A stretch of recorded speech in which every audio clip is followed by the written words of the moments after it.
গৌসে পাকের দরবারে চোর গিয়েছিল চুরি করতে, কিন্তু গৌসে পাকের নুরানি নজর যখন পড়েছে, রব্বুল আলামিন সেই চোরকে ধরে কুতুব বানিয়ে দিয়েছে। সুবহানাল্লাহ বলেন না। গৌসে পাকের দরবারে গেছিল চুরি করতে, চুরি টুরি করে ওই খাটের নিচে আসতে পারতেছে না, আসতে চাচ্ছে চুরি করে, দরজা বন্ধ হয়ে যায়, জানালা দিয়ে আসতে যাচ্ছে, জানালা বন্ধ হয়ে যায়, পরে খাটের নিচে গিয়ে পালাইছে। ইতিমধ্যে সামদেশ থেকে এক কুতুব আসছে, ইয়া গৌসে পাক, আমি সামদেশ একা কন্ট্রোল করতে পারছি না, আমার কিছু লাগবে, আমার সহযোগী লাগবে। তখন আমার গৌসে পাক বলে, ওই আমার খাটের নিচে আছে, যাও তারে নিয়ে আসো। তাকে ধরে আনলো, আমার গৌসে পাক নজর দিয়ে তাকে চোর থেকে কুতুব বানিয়ে দিল। আরো জোরে বলেন না সুবহানাল্লাহ। নবীর আলোচনার দরকার আছে, আউলিয়া কেরামের আলোচনার দরকার আছে না নাই? আরো জোরে বলেন না আছে না নাই? আজকে আপনারা গৌসে পাকের আলোচনা সাজাইলেন, আজকে আপনারা হযরতে কালাচাঁদ শাহ রাহমাতুল্লাহি আলাইহি ওনার আলোচনা সাজাইলেন। আল্লাহর ওলিদের সাথে সম্পর্ক রাখার দরকার আছে না নাই? আজকে আল্লাহর ওলিদের সাথে সম্পর্ক রাখার কারণে, গৌসে পাকের সাথে সম্পর্ক রাখার কারণে গৌসে পাক আমাদেরকে নবী চিনাইছে। কথা কোন ঠিক কিনা? কেন আমি এই ওলিদের কথা বলছি? আল্লাহর ওলির দরবারে আপনারা কেন যাইবেন? আল্লাহর কোরআন কত সুন্দর করে বলছে, আজকে যে দুনিয়াবাসীর জন্য আপনি পাগল হয়ে যাচ্ছেন, দুনিয়ার যে সকল বন্ধুদের জন্য আজকে আপনি পাগল পাড়া, আমার আল্লাহ বলছে এমন একটা দিন আসবে যেদিন দুনিয়ার বন্ধুরা আপনার পর হয়ে যাবে, সেই দিন হযরতে কালাচাঁদ শাহ আপনাদের আপন হয়ে যাবে। পবিত্র কোরআন সূরাতুল যুহরুফ আয়াত নাম্বার 66 রব্বুল আলামিন কত সুন্দর করে বলে, আল আখিল্লাউ ইয়াওমা ইযিন বা'দুহুম লিবা'দিন আদুওয়ুন ইল্লাল মুত্তাকিন।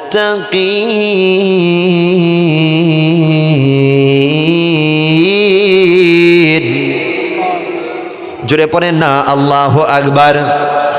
আমার আল্লাহ ডাক দিয়া কয়, বান্দারে, ও আমার বান্দা, আজকে গৌসে পাকের ফাতিহা ইয়াজদমের মাহফিল কেন?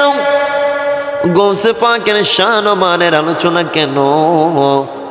আমার আল্লাহ ডাক দিয়া বলে, আখিল্লাহ, দুনিয়ার জমিনে যে সকল বন্ধু তোমার আছে, যে বন্ধুর জন্য তুমি জীবন যৌবন সবকিছু কুরবান করে দিচ্ছ, যেই বন্ধুর জন্য তুমি হাইয়া আলাস সালাহ হাইয়া আলাল ফালার ওই নামাজের মধ্যে যাচ্ছ না, আমার আল্লাহ ডাক দিয়া কই, জগতের মানুষ, এই বন্ধুগুলা কাল কিয়ামতের ময়দানে যখন সূর্যটা এক হাত মাথার উপর চলে আসবে, পাহাড়গুলা যেদিন তুলার মতো উড়তে থাকবে, মানুষ যেদিন ঘামে সাগরে সাঁতার কাটতে থাকবে, ওই কিয়ামতের কঠিন ময়দানে তুমি সাহারা খুঁজবা, সাহারা খুঁজবা।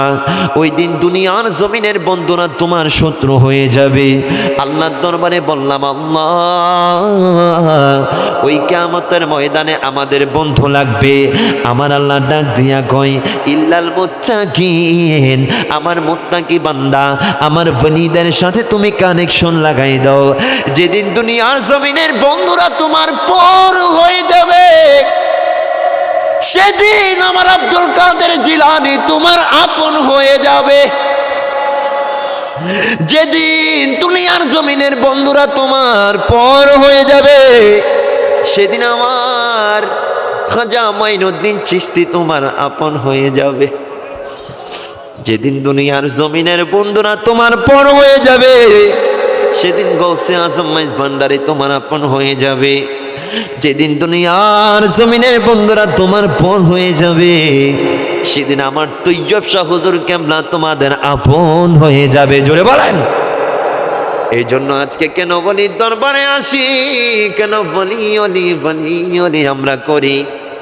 বুখারী শরীফ কিতাবুর রিকাকের মধ্যে হাদিস আসতেছে, বাবা গভীর মনোযোগ। আজকে হযরতে কালাচাঁদ শাহ হুজুরের উরসে পাক কেন? বুখারী শরীফের হাদিসের মধ্যে আসতেছে, ওই কিয়ামতের ময়দানে, হাসরের ময়দানে আমি আপনি যেদিন বেজে যাব, যেদিন আমি আপনি জাহান্নামের চৌরাস্তার মধ্যে চলে যাব, আল্লাহর বলিরা আমাকে আপনাকে বাঁচানোর জন্য আমার আল্লাহর সাথে অনুনয় বিনয় করবেন। জুড়ে বলেন, আল্লাহর কাছে আবদার করতে থাকবেন, আল্লাহকে বলতে থাকবেন, আল্লাহ আমি আজকে জান্নাতে যাচ্ছি, কিন্তু আমার সাথে যারা নামাজ আদায় করেছে, আমার সাথে যারা রোজা রেখেছে, আল্লাহ আজকে আপনি তাদেরকে জান্নাতে দিয়ে দিয়ে, আল্লাহ আজকে আপনি আমাকে জান্নাতে দিলেন, অথচ তারা জাহান্নামে কেন দিচ্ছেন, কেন দিচ্ছেন? কানু ইউসাল্লুনা মা'না, তারা দুনিয়াতে আমার সাথে নামাজ আদায় করেছে, ওয়া ইয়াসুমুনা মা'না, যখন রমজান মাস এসেছে তারা আমার সাথে রোজা রেখেছে, ওয়া ইউহাজ্জুনা মা'না, তারা আমার সাথে হজ করেছে, ফাআদখালতুমুন নার, আল্লাহ আজকে আমি জাহান্নামে যাচ্ছি, আপনি তাদেরকে আজকে আমি জান্নাতে যাচ্ছি, তাদেরকে জাহান্নামে দিচ্ছেন, সেইটা আমি মানব না। জুড়ে বলেন, আল্লাহর ওলি সেদিন মানবে না। আল্লাহর ওলি বলবে, আল্লাহ দুনিয়ার জমিনে আমার সাথে মহব্বত রাখছে, আমার সাথে রিশতা রাখছে, আজকে আমি জান্নাতে চলে যাব আর তারা জাহান্নামে যাবে, সেটা আমি মানব না। তখন আল্লাহ তো তার বলির প্রতি সন্তুষ্ট, তখন আল্লাহ বলবে, হে আমার ওলি, তুমি জাহান্নামে যাও, জাহান্নামের চৌরাস্তায় যাও, সেখান থেকে যাদেরকে তুমি চিনো, যাদের চেহারাটা তোমার পরিচিত, তাদেরকে তুমি ধরে আনো, ধরে এনে তুমি জান্নাতি বানাই দাও। আরো জোরে বলেন না সুবহানাল্লাহ। আজকে এই কারণে বাবা আমরা আল্লাহর ওলিদের দরবারে আমরা এই কারণে আসি, কারণ ওলিদের দরবার এমন দরবার, নেগাহে वली में ये तासीर देखी, बदलती हजारों की तकदीर देखी। जुड़े बोलें, नेगाहे वली में ये तासीर देखी, बदलती हजारों की तकदीर देखी, बदलती हजारों की तकदीर देखी, बदलती हजारों की तकदीर देखी। जुड़े बोलें, আল্লাহর ওলির দরবারে এমন দরবার, নেগাহে वली में ये तासीर देखी, আল্লাহর ওলি নুরানি একটা নেগাহে করম কেমন। আল্লাহর ওলির দরবারে মানুষ যায় জিরো হইয়া, কিন্তু আল্লাহর ওলির একটা নজরে করম যখন পড়ে, ওই মানুষ আর জিরো থাকে না, রব্বুল আলামিন ওই মানুষকে জিরো থেকে হিরো বানিয়ে দেয়। গৌসে পাকের দরবার, গৌসে পাক, আজকে আমার গৌসে পাকের মেহফিল বাবা। গৌসে পাকের দরবার এমন দরবার, গৌসে পাকের দরবারে চোর গিয়েছিল চুরি করতে, কিন্তু গৌসে পাকের নুরানি নজর যখন পড়েছে, রব্বুল আলামিন সেই চোরকে ধরে কুতুব বানিয়ে দিয়েছে। সুবহানাল্লাহ বলেন না। গৌসে পাকের দরবারে গেছিল চুরি করতে, চুরি টুরি করে ওই খাটের নিচে আসতে পারতেছে না, আসতে চাচ্ছে চুরি করে, দরজা বন্ধ হয়ে যায়, জানালা দিয়ে আসতে যাচ্ছে, জানালা বন্ধ হয়ে যায়, পরে খাটের নিচে গিয়ে পালাইছে। ইতিমধ্যে সামদেশ থেকে এক কুতুব আসছে, ইয়া গৌসে পাক, আমি সামদেশ একা কন্ট্রোল করতে পারছি না, আমার কিছু লাগবে, আমার সহযোগী লাগবে। তখন আমার গৌসে পাক বলে, ওই আমার খাটের নিচে আছে, যাও তারে নিয়ে আসো। তাকে ধরে আনলো, আমার গৌসে পাক নজর দিয়ে তাকে চোর থেকে কুতুব বানিয়ে দিল। আরো জোরে বলেন না সুবহানাল্লাহ। আর তাহলে আল্লাহর ওলিরা পারে কি পারে না? আল্লাহর ওলিরা পারে। আজকে আল্লাহর ওলির মাজার যখন আমরা জিয়ারত করি, অনেকে আমাদেরকে ভণ্ড বলে, কথা কন ঠিক কি না? কথা বলেন ঠিক কি না? মাজার কি বাবা সাধারণ মানুষের হয়? আজকে কালাচান হুজুরের মাজার আছে না নাই? আছে এখানে। কোথায় হুজুরের মাজারটা? কই? ওইদিকে না? হুজুরের মাজার আছে না নাই? হুজুর ইন্তেকাল করছেন কয় বছর হবে আনুমানিক? আচ্ছা, অনেক আগে, অনেক আগে।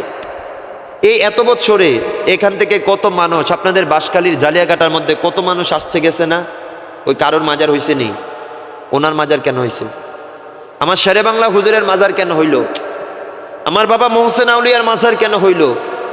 কারণ ওনারা আমাদের মতো সাধারণ ছিলেন না, ওনারা আল্লাহর দরবারে অসাধারণ ছিলেন। আল্লাহ বলছে, ফাতকুরুনি আযকুরকুম, বান্দা আমার স্মরণ করো, তুমি যখন চলে যাবা আমি আল্লাহ গোটা বিশ্ববাসীর মাঝে তোমার জিকিরে ঢঙ্কা বাজিয়ে দিব। তো ওনারা অসাধারণ ছিলেন। ওনারা ইবাদত করতে করতে করতে করতে ওমা ইয়াজালু আবদি ইয়াতাকাররাবু ইলাইয়া বিন নওয়াফিল, ফরজের পাশাপাশি নফল নামাজ আদা করতে করতে করতে করতে এমন একটা পর্যায়ে চলে গেছেন, আল্লাহ বলছেন হাত্তা উহিব্বাহু, আমি আল্লাহ তারে আর বান্দা রাখি নাই, বান্দা থেকে তারে আমি বন্ধু বানাই ফেলছি। আমি যখন কোনো বান্দাকে বন্ধু বানিয়ে ফেলি, ফাইজা আহবাবতুহু কুনতু সামাআহু আল্লাযী ইয়াসমাউ বিহি। আজকে আমরা যখন বলি গৌসে পাক আমাদেরকে সাহায্য করতে পারে, অনেকে বেদাতের ফতুয়া নিয়ে আসে, অনেকে আমাদেরকে ভণ্ড বলে, কিন্তু আল্লাহ বুখারী শরীফের মধ্যে হাদিসের কুদসি, আল্লাহ বুখারী শরীফের মধ্যে হাদিসে কুদসির মধ্যে বলছেন কুনতু সামাআহু আল্লাযী ইয়াসমাউ বিহি, বান্দা যখন আমি আল্লাহর কাছে প্রিয় হয়ে যায়, আমি আল্লাহ ওই বান্দার কানের মধ্যে একটা স্পেশাল পাওয়ার দান করি। সেই স্পেশাল পাওয়ারের বদৌলতে আমার আব্দুল কাদের জিলানীর কোনো আশেক যদি বাংলার জমিনে বসে ইয়া গৌসে পাক বলে ডাক দে, আমি আল্লাহ আব্দুল কাদের জিলানীকে ক্ষমতা দেই সেই মুরিদকে সাহায্য করার জন্য। জুড়ে বলেন আল্লাহ সেইটা দে। তো আল্লাহর বলির মাজারে যখন আমরা যাই, যখন জিয়ারত করি, আজকে আমাদেরকে ভণ্ড বলে। আজকে শাহজালাল ইয়ামানে যদি বাংলাতে না আসতো, আল্লাহ জানে আমাদের মুখে দাড়ি থাকতো কিনা, আমাদের মাথায় টুপি থাকতো কিনা। আজকে আমাদের জবানে কালিমা তো পড়াইলেন আল্লাহর বলিরা, কথা বলেন ঠিক কিনা। বাবা শাহজালাল ইয়ামানে যদি না আসতো, হয়তো আজকে মুখে দাড়ি থাকতো না, আমার মাথায় পাগড়ি থাকতো না, আমার মুখের মধ্যে কালিমাটা থাকতো কিনা কোনো সন্দেহ। মোল্লা আজকে কালিমা পাইলা যাদের উসিলায়, আজকে ইসলাম পাইলা যাদের উসিলায়, তাদেরকে আজকে ভণ্ড বলে, আছে না নাই?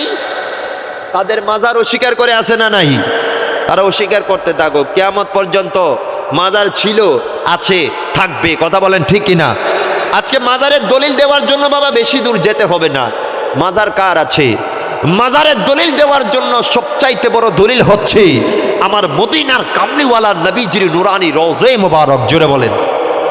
আরে মাজার আছে আমার সিদ্দিক আকবরের, মাজার আছে আমার ফারুক আজমের, মাজার আছে আমার ওসমান গনি জিন্নৌরাইনের, মাজার আছে আমার মাওলা আলী শের খোদার, মাজার আছে আমার ইমামে হাসান, মাজার আছে আমার ইমামে হুসাইন, মাজার আছে আমার গৌসে পাক আব্দুল কাদের জিলানীর, মাজার আছে আমার খাজা গরিবে নওয়াজ, মাজার আছে আমার মুহসিন শাহ, মাজার আছে আমার মিসকিন শাহ, মাজার আছে গরিবুল্লাহ শাহ, মাজার আছে শেরে বাংলা হুজুরের, মাজার আছে গৌসে আজম ভান্ডারের, মাজার আছে আল্লামা তৈয়ব শাহ হুজুর কেবলার, মাজার আছে আল্লামা বাউদ্দিন নকশবন্দি হুজুর কেবলার, মাজার আছে ইমামে গজ্জালি। এমনি দেখবেন দুনিয়ার জমিনে যে সকল মকবুল বলিরা ছিল, তাদের মাজার আছে না নাই? আরো জোরে বলেন আছে না নাই? মাজার নাই কার বাবা? মাজার নাই উতবার, মাজার নাই সাহেবার, মাজার নাই আবু জাহেলের, মাজার নাই আবুল আহাবের। কথা কোন ঠিক কিনা? দুনিয়াতে যারা মুনাফিকি করেছে, মুনাফিকি করতে করতে আল্লাহ তো বলেছে তুমি নিচে যাইবা, যদি আমাকে স্মরণ করো আমি উপরে তোমার ঢঙ্কা বাজাইবো। ঢঙ্কা কিভাবে বাজাচ্ছে? আপনাদেরকে ওনাদের কাছে নিয়ে আল্লাহ তাদের জিকির করাচ্ছে আর কি। জোরে বলেন। আজকে তাদের নসিবে এগুলা নাই, কারণ তারা দুনিয়াতে মুনাফিকি করছে, মুনাফিকি করে আজকে তারা জাহান্নামের অতল গবরে পতিত হয়েছে। কথা বলেন ঠিকই না?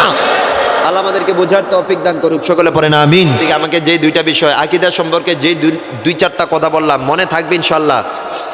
নবীজির প্রতি মহাব্বত নিয়ে ক্যাম্প করবেন তো ইনশাআল্লাহ, আর নবীজিকে জিন্দা নবী মেনে নিয়ে সব কিছু করবেন তো ইনশাআল্লাহ। আল্লাহর ওলিদের দরবারে কেন আসেন দেখছেন? কারণ আমি বলেছি আল্লাহর কোরআন বলছে যেদিন দুনিয়ার বন্ধুরা আপনার শত্রু হয়ে যাবে, সেদিন আল্লাহর ওলিরা আপনার আপন হয়ে যাবে। সো এই বিষয়গুলো লক্ষ্য রাখার চেষ্টা করবেন।